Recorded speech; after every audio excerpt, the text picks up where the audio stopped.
Tim Phillips, second day here against Northants. Essex piling on the runs. JC and Gallion and Ravi Bapara both got centuries. Things are looking up. Certainly is, yeah. Certainly a change from last year. I mean, I don't think there's too many times we're 250 for 2 in a championship game. It's a tough year last year, but things have all gone really well this winter as a squad, and we've made some good signings. Obviously, Jason Gallion being one, and started really well here, and also the bowlers yesterday. Andre Nell back with us, Dave Masters on debut, Chris Wright. All the bowlers chipped away, and a really good day at Chelmsford, yeah. Because that was a story about Andre Nell. Barely got his flight back, didn't get his luggage back, came on, took early wickets, and perhaps could have got more than the 3 he did. He certainly deserved to. I mean, he flew through the night, landed, and you know, as he does, gives you 100% every time he goes on the park. And yeah, he could easily have ended up with 4, 5, 6 wickets. Went past the bat a lot, and yeah, fortunately for us, the other bowlers, Ravi picked up 3 and Midders a couple. So all in all, everyone's chipped in.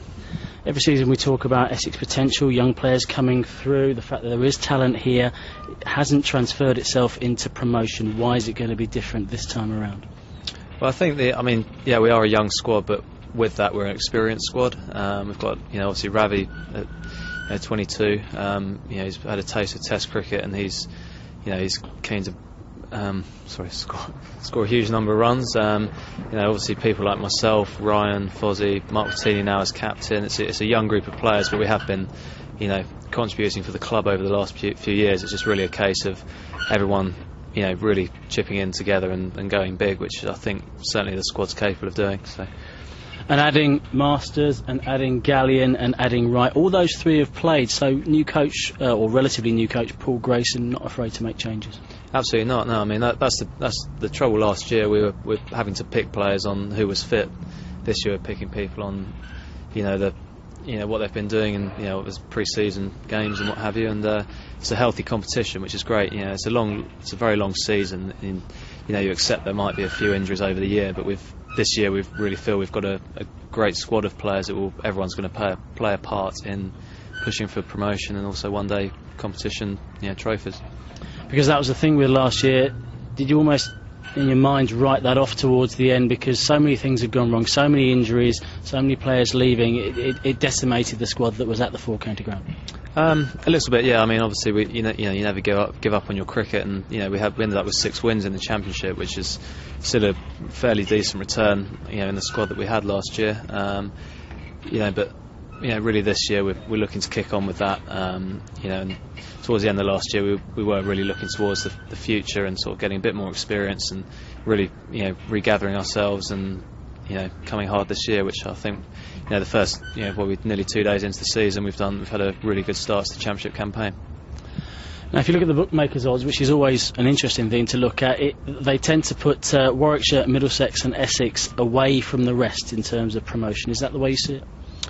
Well, there's some quality sides and some quality cricketers around that second division, and you know, year in, year out, we've always been there or thereabouts and not, you know, quite got up. You know, and yeah, I mean, we're a confident group of players, confident squad, and hopefully we'll all pull together and, you know, and back up those odds, I guess. So yeah, big push. Friends Provident Trophy at the weekend. Kent, important competition for Essex, this. It is, yeah. It's you know, something we last year obviously got relegated in the Pro 40. You know, didn't, you know, exactly cover ourselves in glory in the 2020 or other one-day competitions. So yeah, I mean, we're dead keen to get off to a great start in that. Obviously, Kent being 2020 champions are going to be a strong one-day outfit. We've had the benefit of playing 4 county games in Dubai during pre-season, which hopefully will give us a good taste of what we've got as a squad and what we've got to come this Sunday. So, just talking about Dubai for a second, did that make a difference? Because it's something a little bit different, and you went away and played other counties overseas. It's not often done that way, is it? No, it's not. But I mean, you know, what you want to do and go and achieve being abroad is playing the best cricket you can. And the fact there was, you know, 5 counties out there together, plus Ireland and the UAE national side, it gave us a great chance to play against good opposition and you know, fiddle around with a few, you know, things within the squad and within the teams we're putting out, and you know, it probably certainly clears, you know, the captains and the coaches' minds up a little bit about how we want to go about our one-day cricket this year. So I think you know, you can only benefit from playing against good opposition abroad. Just getting back to the Friends Provident, do you feel you owe yourselves one a little bit in this competition after what happened last year? Yeah, I think I mean, overall, one-day cricket, we're having won the Tote Sport and then the Pro 40, 05 and 06, and then had a poor year last year. I think one-day cricket at Essex is a big thing, and I think we'll really push hard for a change around in that. You say one-day cricket. Obviously, there's the Pro 40 again. There's the 2020. There's the Friends Provident. Do you assess which is which and which one do you want to go for, or is it just a matter of going for every tournament you can? Well, I mean, the nice thing about these one-day competitions is that they are split up and separated through the season. So, we know the first part of the season we're playing Friends Provident, and we'll go hard in that, and aim to get to finals in that.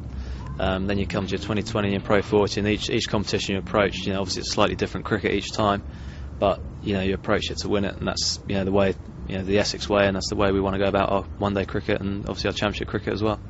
And is one-day cricket an area that Tim Phillips thinks he can star in, because you've got an all-round game, you can bat, you can bowl, and feel close into? Yeah, I hope so. I mean, I had a good chance in Dubai to bat up the order a bit and made some. I was pleased with my contributions, and there's a great opportunity to bowl in the middle with midders, and obviously Danish when he gets here, and plus I'm I can field generally anywhere in the outfield. So I mean, hopefully I'll get a good case of for pushing for a regular spot in that, and making some good contributions. There's a bit of competition, isn't there, in the spinning area? Because there's always you and James Middlebrook. Danish has come back, but young Tom Westy as well can turn his arm.